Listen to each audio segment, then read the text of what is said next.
Hi, welcome to Kiran TV. చాలా రోజులుగా కిరణ్ టీవీలో చందు శ్రీనివాస్ గారు కనబడట్లేదు, చందు శ్రీనివాస్ గారు కనబడట్లేదు అని చాలామంది కామెంట్లు చేస్తూ ఉన్నారు. చాలా కాలం అయింది కూడా చందు శ్రీనివాస్ గారు మన స్టూడియోకి వచ్చి. సో ఇవాళ చందు శ్రీనివాస్ గారు మన స్టూడియోకి వచ్చారు. నమస్కారం అండి. నమస్కారం కిరణ్ గారు.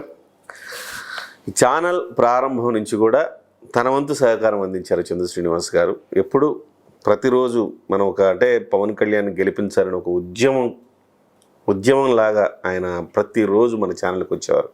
కానీ గత కొన్ని రోజులుగా అసలు ఎందుకు రావట్లా ఛానల్కి అడుగుదాం మనం. సార్ చాలామంది అడుగుతున్నారు, చందు శ్రీనివాస్ గారు ఎందుకు రావట్లేదు సార్ మా ఛానల్కి? కిరణ్ గారు, మేము పిలవట్లేదా, మీరు రావట్లేదా? నిజం చెప్పండి. మేము పిలిచాం అంటే మీరు పిలవలేదని నేను చెప్పట్లేదు.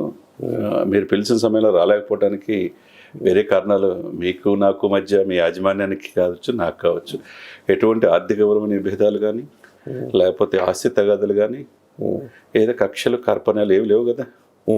కాకపోతే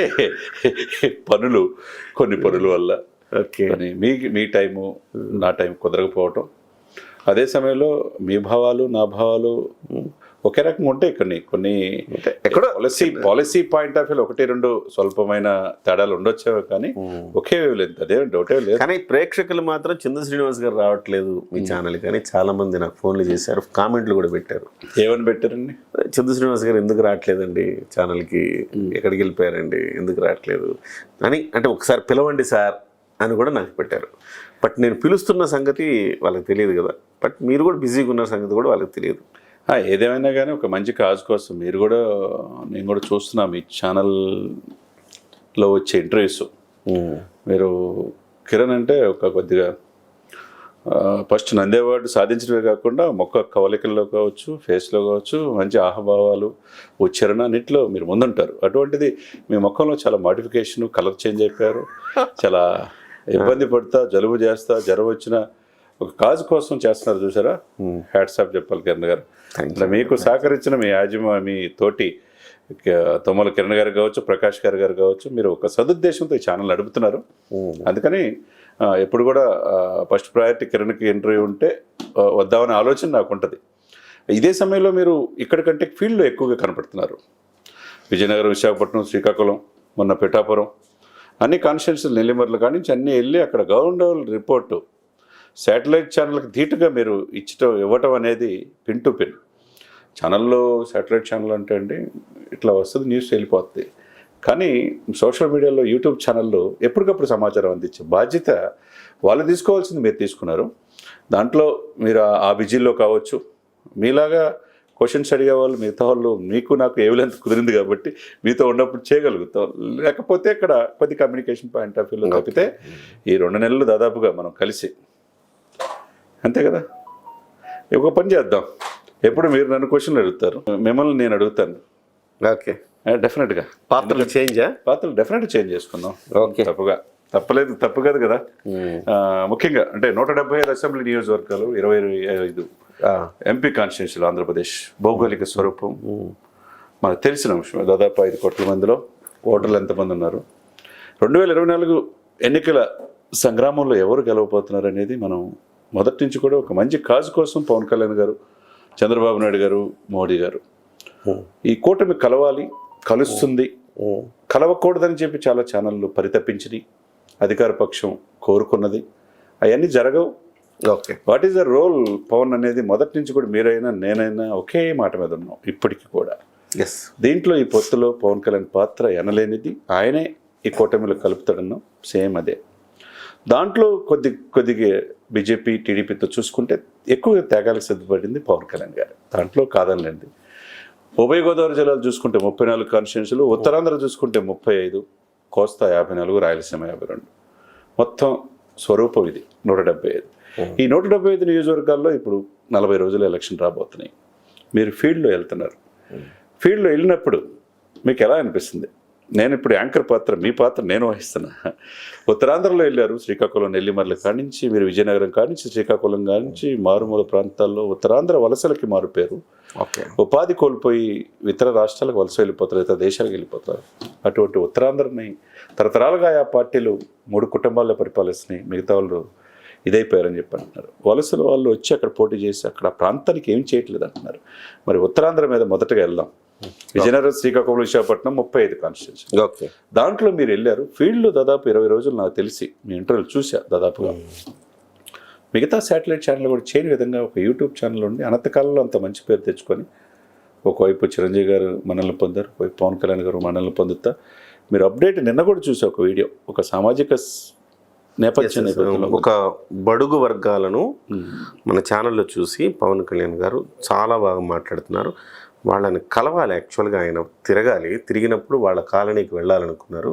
కానీ అంత టైం లేదు కదా, ముందుగానే వాళ్ళని పిలిచేస్తే బాగుంటుందనే ఉద్దేశంతో పిలిచి అది కూడా ఒక ప్రయత్నం చేశారు. Good, well and good. ఇప్పుడు మీకేమనిపిస్తుంది? విశాఖపట్నం చూశారు, శ్రీకాకుళం చూశారు. ముందుగా మీరు చెప్పినట్టు ఉత్తరాంధ్ర చూస్తే, ఉత్తరాంధ్రలో పవన్ కళ్యాణ్ గారి నిర్ణయం కరెక్టే. ఎక్కువ స్థానాలు తీసుకోకపోవటం కరెక్ట్. ఎందుకంటే ఉత్తరాంధ్రలో చదువుకున్న వాళ్ళ సంఖ్య తక్కువ, కొంచెం నిరక్షరాస్యత, విజయనగరం లాంటి జిల్లాలో నిరక్షరాస్యత పోలిస్తే ఎక్కువగా ఉంది. కొంత మనుషులు కూడా ఏదైనా నమ్మితే వాళ్ళు నమ్మిన దానికి కట్టుబడి ఉండిపోవడం, మార్పును వెంటనే స్వీకరించలేకపోవటం, ఇతర అలవాట్లు అక్కడ ఉన్నాయన్నమాట. దీంతో నేను చాలా చోట్ల వెళ్ళాను చంద్ర శ్రీనివాస్ గారు.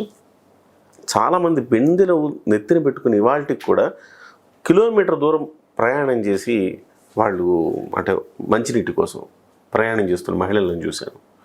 అలాగే నీళ్లు లేని చోట చలమల్లోంచి నీళ్లు తోడుకునే కొన్ని వర్గాలను కూడా చూశాను. చాలా అభివృద్ధికి దూరంగా ఉన్నమాట వాస్తవం. ఎంతోమంది వచ్చారు కానీ అభివృద్ధి చేయలేదు. వాస్తవానికి అలాంటి చోట పవన్ కళ్యాణ్ లాంటి వ్యక్తి దృష్టి పెడితే డెఫినెట్గా అందులో గొప్ప మార్పు వస్తుంది. కానీ ఇవాళ రెండు పార్టీలకు స్టిక్ అనే పరిస్థితి ఎక్కువ కనపడింది నాకు. నెల్లిమర్లలో ఎస్పెషల్లీ నేను చూసినప్పుడు చాలా వరకు పరిస్థితి మారుతూ వస్తుంది. తెలుగుదేశం పార్టీ మద్దతు లేకపోతే నెల్లిమర్లలో ఒంటరిగా గెలవటం కష్టం అనేది నాకు అర్థమైంది. కానీ ఇవాళ ఎలాంటి పరిస్థితి ఉంది నెల్లిమర్లలో అంటే, పరిస్థితులు మారుతూ వస్తున్నాయి. ఇవాళ టైట్ ఫైట్ ఉంది వాళ్ళకు కూడా. కానీ కొంచెం పైచేయి లోకం మాధవి గారిది కొంచెం పైచేయి కనబడుతుంది. ఎందుకంటే మొదట్లో లోకం మాధవి గారు దీన్ని మొత్తం గెలవగలరా, అక్కడ రాణించగలరా అనుకున్న పరిస్థితి నుంచి ఇవాళ చాలా వరకు ఆ పరిస్థితిని మార్చుకున్నారు. బంగారయ్య లాంటి వ్యక్తులు తెలుగుదేశం పార్టీ టికెట్ ఆశించి వాళ్ళు అక్కడ నిరసన వ్యక్తం చేసి ఆమెకు వ్యతిరేకంగా పనిచేసే ప్రయత్నం చేశారు ఒక దశలో. కానీ ఆ చుట్టుపక్కల బంగారయ్య చుట్టుపక్కల ఉన్న తెలుగుదేశం వాళ్ళందరూ కూడా కలుపుకుపోయింది ఆమె. అలాగే వైసీపీ నుంచి అనేక మంది చేరికలు. అక్కడ ప్రధానంగా వ్యక్తుల ప్రాబల్యం ఎక్కువ ఉంది చంద్ర శ్రీనివాస్ గారు. నేను చాలామందిని అడిగితే వాళ్ళ దగ్గర ఎవరైతే ఇన్ఫ్లుయెన్స్ పర్సన్ ఉంటారో ఆయన ఎవరికి చెప్తే వాళ్ళకి వేస్తామండి అనే పరిస్థితులు అక్కడ ఉన్నాయి. అంటే ప్రజలు నేరుగా ఒక ఆలోచన ధోరణికి వచ్చి వాళ్ళకే మంచి వాళ్ళు పలానా వాళ్ళకి ఓటేద్దామనే దానికంటే కూడా మా కాలనీలో లేకపోతే మా ఊర్లో ఈ పెద్ద మనిషి ఎవరికైతే చెప్తే వాళ్ళకి వేద్దామనే తత్వం ఎక్కువ ఉండడంతో లోకం మాధవి గారు ఏం చేస్తున్నారంటే ఎక్కువ మందిని తన పార్టీలోకి చేర్చుకోవడానికి ఎక్కువ ప్రాధాన్యతను కల్పిస్తున్నారు. ఇప్పుడు తెలుగుదేశం నుంచి ఇటు నుంచి అందరిని కలుపుకోవడంతో ఇవాళ ఆ బంగార ఎఫెక్ట్ కూడా దాదాపుగా తగ్గిందని చెప్పాలి. ఇవాళ చాలా టైట్ ఫైటు, అది గెలుపు నల్లేరు మీద నడకని చెప్పలేను కానీ చాలా టైట్ ఫైటు. బట్ లోకం మాధవి గారు ఇంకా 40 రోజులు ఉన్నాయి కాబట్టి డెఫినెట్గా దాన్ని వర్కౌట్ చేసుకుని గెలుస్తారన్న నమ్మకం అయితే నాకు వచ్చింది. డెఫినెట్గా గుడ్. అదేవిధంగా రాయలసీమ అంటే కృష్ణదేవరాయలు పరిపాలించారు. ఆ రోజు సస్యశ్యామలంగా ఉండేది. కృష్ణదేవరాయలు అంటే గొప్ప వ్యక్తి అని చెప్పేసి మనం అనుకున్నాం. అదే గజపతి రాజులు పరిపాలించిన విజయనగరంలో తూర్పు కాపులు ఎక్కువ సమాజం ఉంటుంది, బీసీలు. అధికార పక్షం దాదాపు 8 మంది ఎమ్మెల్యేలకు ఇచ్చి 2 ఎంపీలు ఇచ్చింది. చివరికి బొత్స ఝాన్సీ గారిని కూడా పెట్టారు. మరి అదే సమయంలో ఈ ఈక్వేషన్స్, ఈ కూటమి కొద్ది పాలు తగ్గిందని అంటున్నారు. మరి దాన్ని మీరు ఏ విధంగా చూశారు అక్కడ ఉన్న ఫీల్డ్లో? నాకు క్షేత్రస్థాయిలో అది కనపడలేదు చంద్ర శ్రీనివాస్ గారు. ఎవరో పర్టికులర్గా కొన్ని వర్గాలు డెఫినెట్గా అక్కడ కొంత చదువుకున్న వాళ్ళు మా కమ్యూనిటీకి తగ్గిందని నిరసన చేయడం చూశాను. కానీ బట్ క్షేత్రస్థాయిలోకి మీరు వెళ్ళిపోతే వాళ్ళలో వాళ్ళ నాయకుడే ప్రభావితం చేస్తాడు, ఇంతకుముందు చెప్పినట్టు నేను. అయితే ఇక్కడ కూడా లోకం మాధవి గారికి మైనస్ ఎక్కడ వస్తుందంటే, ఇక్కడ ఆమెకు అపోనెంట్ అయిన వ్యక్తి వైసీపీ వ్యక్తి, ఆయన ఈ కాపు ఇది తూర్పు కాపు వర్గం, ఆయనకి బొత్స సత్యనారాయణకి బంధువు అయిన చినసీను ఆయనకు వియ్యంకుడు కావటం, మొత్తం కాపు తూర్పు కాపు బెల్ట్ని ఆయన ఆక్యుపై చేసే ప్రయత్నం చేస్తారు. క్యాస్ట్ కోణంలో ఎక్కువ వర్క్ చేస్తున్నారు ఆయన. ఈమె అభివృద్ధి కోణంలో ఎక్కువ వర్క్ చేస్తున్నారు. సో క్యాస్ట్ కూడా ఒకవేళ ఆయన గెలిస్తే కనుక పూర్తిగా క్యాస్ట్ కోణం అక్కడ పనిచేసిందని మనం చెప్పుకోవాలి. ఏమాత్రం అక్కడ దీని గురించి పెద్దగా ఒకవేళ ఈమె గెలిస్తే కనుక ఈ క్యాస్ట్ కూడా లేదని మనం అనుకోవాలి.